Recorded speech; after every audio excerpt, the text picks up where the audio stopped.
Hoy hablaremos sobre microbiota intestinal y envejecimiento saludable. En el mundo las personas están viviendo por más tiempo y el número de adultos mayores en la población está aumentando. Y este cambio en la situación demográfica tendrá un importante impacto en todos los aspectos de la sociedad. A medida que se envejece, la mente y el cuerpo cambian, y tener un estilo de vida saludable puede ayudar a lidiar con estos cambios, prevenir algunos problemas de salud y ayudar a aprovechar al máximo la vida.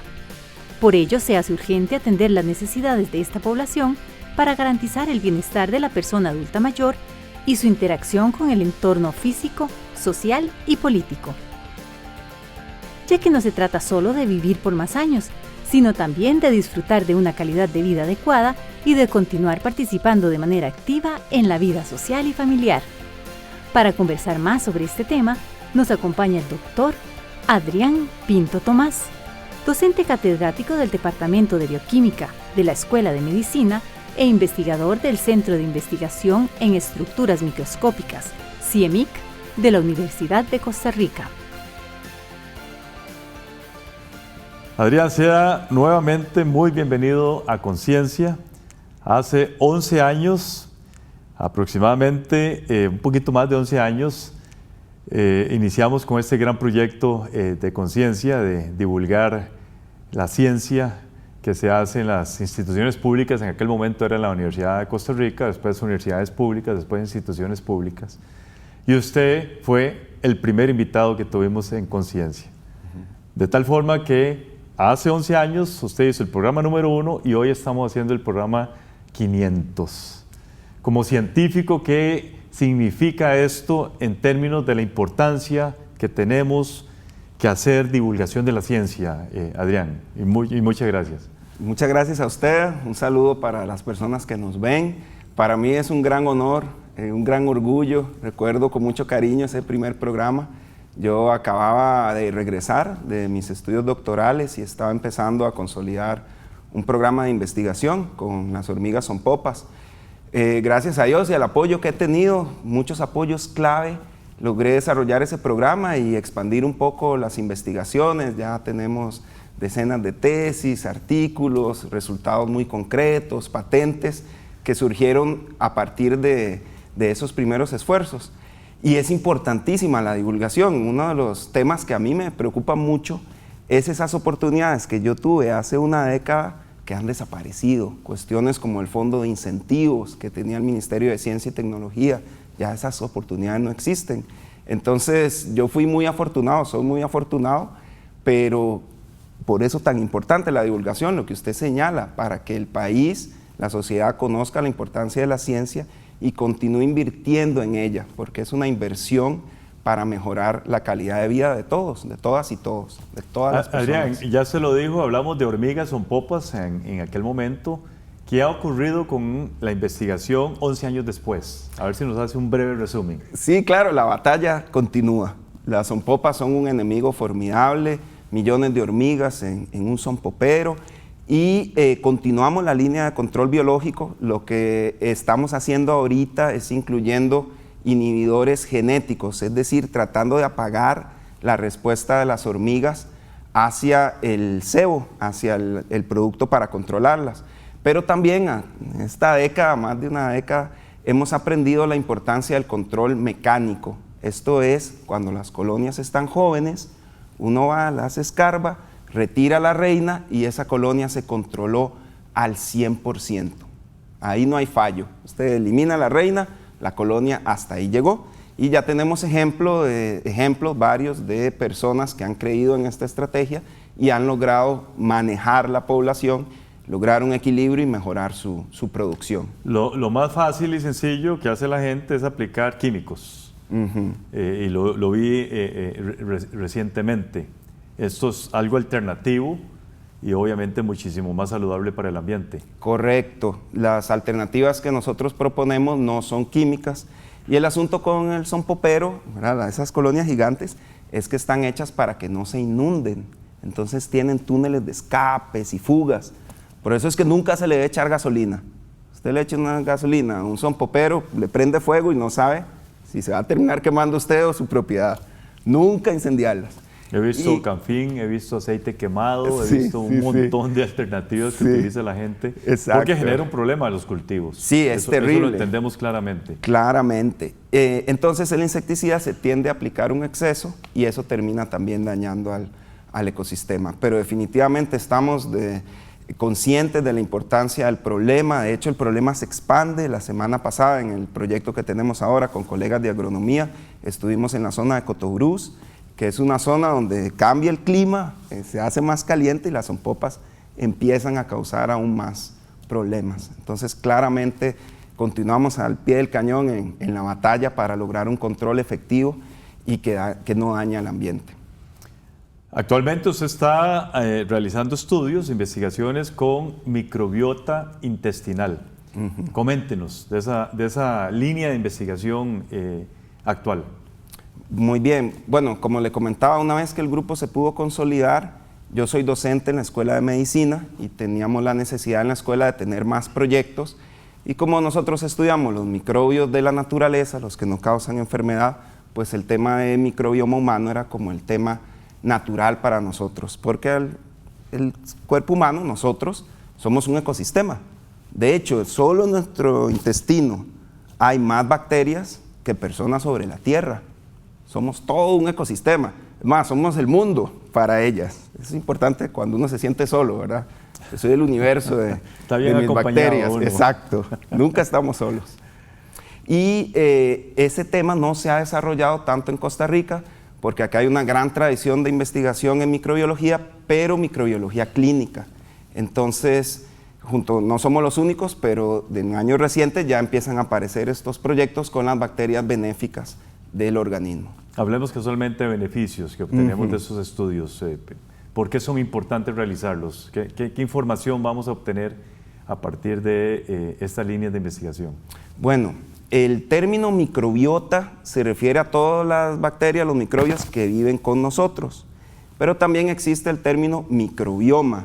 Este es el conjunto de todos sus genes. Entonces, hoy en día podemos estudiar todos esos microbios por sus genes. Y así es como vemos la comunidad. Es muy amplia, muy diversa y nos da muchos servicios. Uno de los principales es que educa nuestro sistema inmune. Entonces, tener la microbiota correcta, por ejemplo, nos protege de enfermedades como el asma. Yo soy el resultado de una microbiota alterada porque cuando era bebé, mi mamá tuvo una infección, entonces me trataron con antibióticos y ya no me pudieron dar más lactancia.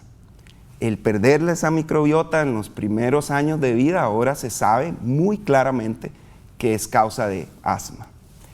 Entonces esto también tiene una parte personal para mí. Y si el niño tiene antibióticos, pero recibe lactancia, logra superar y recuperar su microbiota. Entonces desde los primeros años de vida, esa microbiota nos va acompañando y nos da también vitaminas, nos ayuda a digerir ciertas comidas, incluso regula el ritmo cardiovascular, ayuda a que el sistema cardiovascular, la circulación, se mantenga de manera adecuada. Entonces es una parte integral, esencial de nuestro organismo. De ahí viene un concepto muy interesante, un término que se llama holobionte, que es el ser humano y todos los microbios que lo componen. Excelente. No somos solo Homo sapiens y miles de acompañantes. De otros organismos. Hacemos una pausa y ya regresamos. Según la Organización Mundial de la Salud, para el año 2030 habrá más de 1.400 millones de personas mayores de 60 años en el mundo.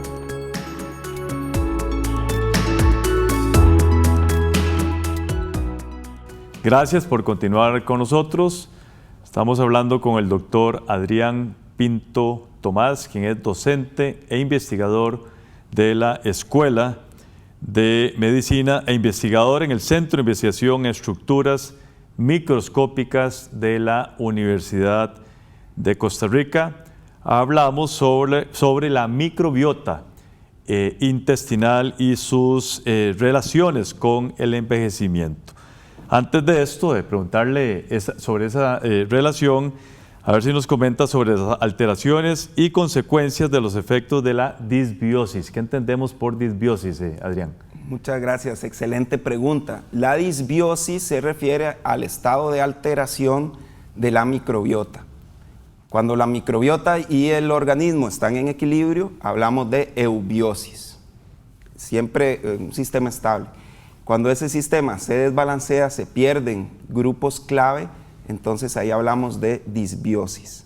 Conforme vamos aprendiendo este tema, empezamos a ver que hay microbios que llamamos protectores y microbios que llamamos patobiontes, es decir, que tienden a inducir enfermedad con el tiempo. Entonces, cuando bajan los protectores y aumentan los patobiontes, caemos en disbiosis. ¿Y cuáles son las consecuencias? Empieza a perderse el equilibrio y empieza a producirse inflamación crónica. Esa inflamación crónica es la que nos puede llevar con el tiempo a desarrollar enfermedades más serias, síndrome de intestino irritable o incluso enfermedades que pueden ser mortales como el cáncer de colon. Entonces, eso es un aprendizaje central en esta área de microbiota intestinal. En la eubiosis no hay procesos de inflamación crónico, pero en la disbiosis, como se pierden los microbios protectores, proliferan los malos, empieza a intervenir el sistema inmune, empieza a darse esa batalla, nos inflamamos en nuestro interior, no nos damos cuenta, pero cuando esa inflamación lleva años, ahí es donde pueden aparecer las enfermedades. Interesante. Coméntenos, Adrián, por favor, ese eje interesantísimo, me parece a mí, microbiota, intestino, cerebro. ¿Qué tiene que ver el cerebro con todo esto? Bueno, la microbiota a través del nervio vago, el nervio vago no es nada vago, es un nervio muy importante que regula pasa muy activo. Sí, exacto. Regula muchas funciones autónomas y los microorganismos del intestino han aprendido a comunicarse con el organismo a través de ese nervio. Entonces, cuando todo está bien, estamos tranquilos, pero cuando hay disbiosis y empiezan a aparecer esos patobiontes, pueden mandar señales a través del nervio vago, por ejemplo, que nos den ansiedad y nos hagan comer más. Y está muy clara la relación entre disbiosis y obesidad, donde una microbiota alterada, en parte por esos estímulos constantes, esa necesidad de comer, contribuye a que se dé la obesidad. Cuando la microbiota es amistosa, su metabolismo es más limpio, usa muchos ácidos grasos de cadena corta, como el butirato, entonces el intestino está como una fábrica limpia. Pero los patobiontes, los microbios malos, comen mucha azúcar, muchos radicales libres, entonces su metabolismo es más dañino. Entonces sumamos todas esas cosas y ahí es donde aparece la obesidad o contribuye a la obesidad, porque no es el único factor, y luego se desarrollan esas otras enfermedades crónicas, incluso la diabetes. En la parte del sistema nervioso ahora hay mucha investigación en relación entre disbiosis y depresión o disbiosis y el síndrome, el espectro autista, donde se ha visto que algunas de estas personas pues tienen disbiosis y dándoles la microbiota correcta, existe una técnica que se llama trasplante de microbiota. Hay evidencia que las personas con este trastorno mejoran en cuanto a su sintomatología. Interesante. La relación entre microbioma, que usted comentó anteriormente, y envejecimiento, que es parte de los estudios que vamos a comentar posteriormente. Claro, ahora se ha visto que las personas que tienen un envejecimiento saludable, ¿qué es esto? O sea, que llegan a los 80, 90 y se ven por ellas mismas. Caminan, se mueven, se hacen sus cosas. Totalmente independientes. Exactamente. Estas personas tienden a tener más de los microbios protectores. Mientras que las personas que sufren enfermedades crónicas y no logran esa autonomía como adultos mayores, tienen una mayor proporción de patobiontes. Y esto coincide muy bien con una teoría del envejecimiento, una de las más aceptadas, que es que el envejecimiento es causado o acelerado por la inflamación crónica. En inglés le pusieron un nombre muy simpático que es inflammaging, inflamación y envejecimiento. Entonces, los microbios, cuando tenemos buenos hábitos y cuidamos nuestra microbiota, ellos nos protegen de esos procesos de inflamación crónica y nos ayudan a que no desarrollemos ese tipo de enfermedades y podamos llegar como personas activas a nuestra etapa de adultos mayores. Qué interesante. Coméntenos sobre este estudio, multitransdisciplinario. Sí, muchas personas participando en el mismo. Sí, muchas personas. En Costa Rica no se había hecho un estudio de microbiota de persona adulto mayor. Entonces, es muy necesario porque la población de nuestro país, así en el mundo en general, muchas partes está envejeciendo. Y fue gracias a UCREA, que es el espacio de estudios avanzados de la Universidad de Costa Rica, que pudimos armar este equipo multitransdisciplinario donde hay demógrafos, nutricionistas, ingenieros, ingenieras, más bien en este caso, antropólogos, y nuestro proyecto de UCREA además se asoció con otro proyecto que era desarrollado o es desarrollado en la Escuela de Farmacia y el Centro de Investigación en Tecnología de Alimentos, financiado por ILSI, que es el Instituto Mesoamericano de Investigación en Ciencias de la Vida. Entonces, esos dos proyectos realizamos el trabajo de campo juntos. Íbamos a donde estaban las personas adultas mayores, compartíamos con ellos, analizábamos, teníamos cuestionarios, las diferentes profesiones analizaban pues desde su óptica este fenómeno de la longevidad en la península de Nicoya, que es reconocida como una zona de alta longevidad en el mundo entero. La zona azul. Como una zona azul, exactamente. Muchas personas mayores de 95 años. Correcto, una proporción inusualmente alta de centenarios. Es un trabajo ya de años liderado por el doctor Luis Rosero de la Universidad de Costa Rica, y en nuestro proyecto también participa el doctor Gilbert Brenes, ambos demógrafos con una amplia trayectoria. Y tuvimos como comparación acá la gran área metropolitana. Sí, me interesa mucho que se haga una breve descripción de la metodología. Dejémoslo para el siguiente segmento, Adrián, si está de acuerdo. Ya regresamos.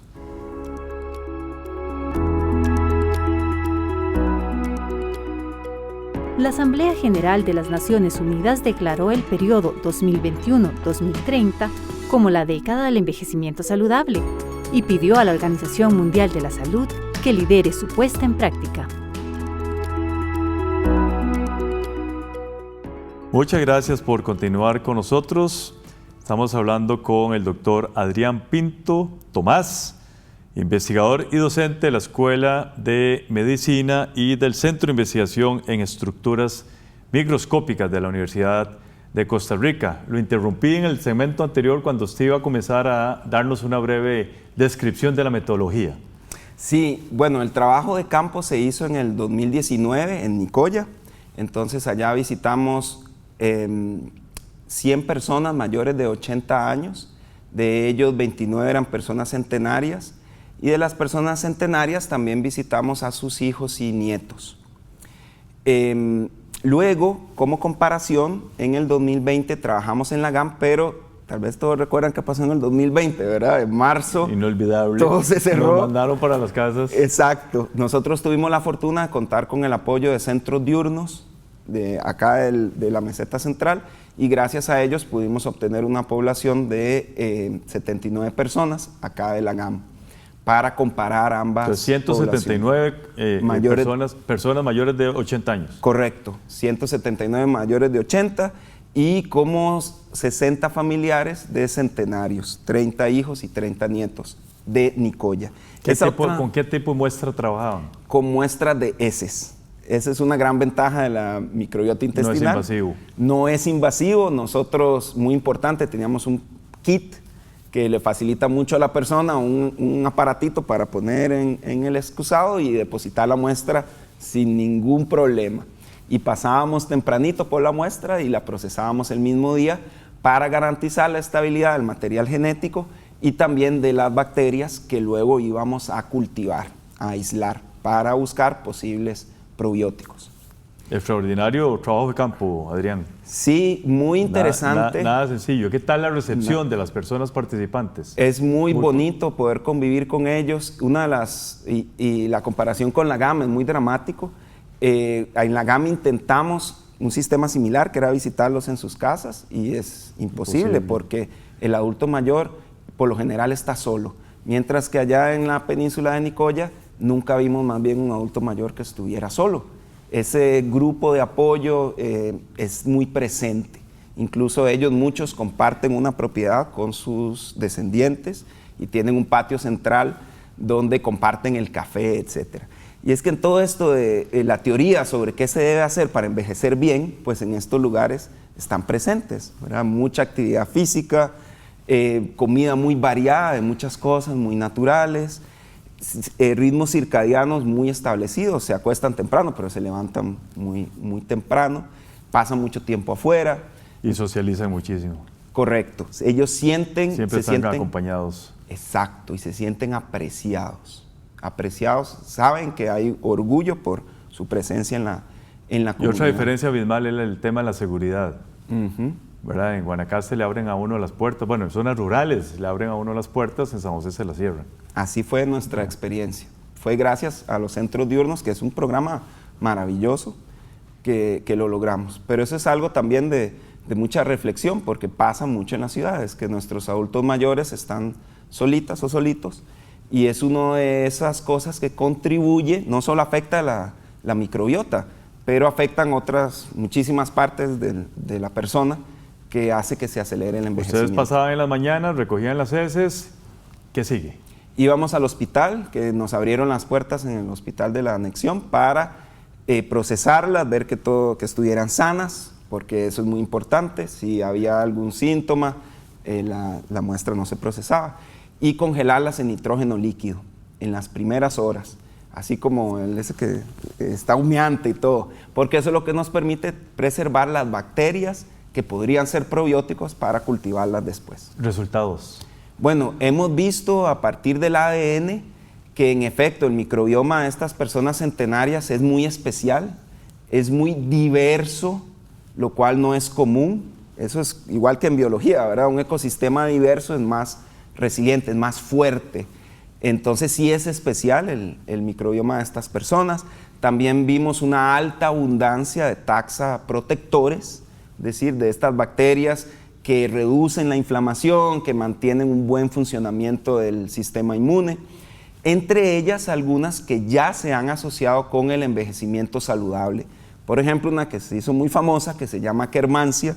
En España demostraron que alarga la vida de los ratones en el laboratorio, pues ella está presente en nuestras personas centenarias, pero no es exactamente la misma, tiene regiones genéticas diferentes que nos indican que podría estar adaptada a nuestras poblaciones y por lo tanto podrían ser eventualmente probióticos que podamos utilizar acá en el país.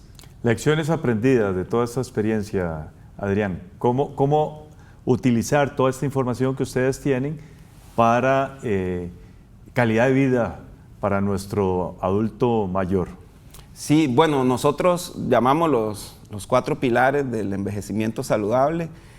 Comer bien, que eso quiere decir comer variado y mucho vegetal, ¿verdad? Y balanceado, ensaladas, para eso pueden consultar a su nutricionista favorito.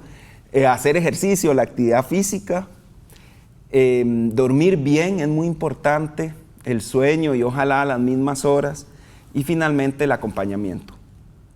Si usted logra eso, por eso, ¿verdad? La gente como nuestra edad, la mejor inversión que uno puede hacer es en su familia, ¿verdad? En tener buenas relaciones para que cuando lleguemos, nos acerquemos más a esas edades, pues estemos acompañados. Pero también cuidar el sueño, el ejercicio y la alimentación.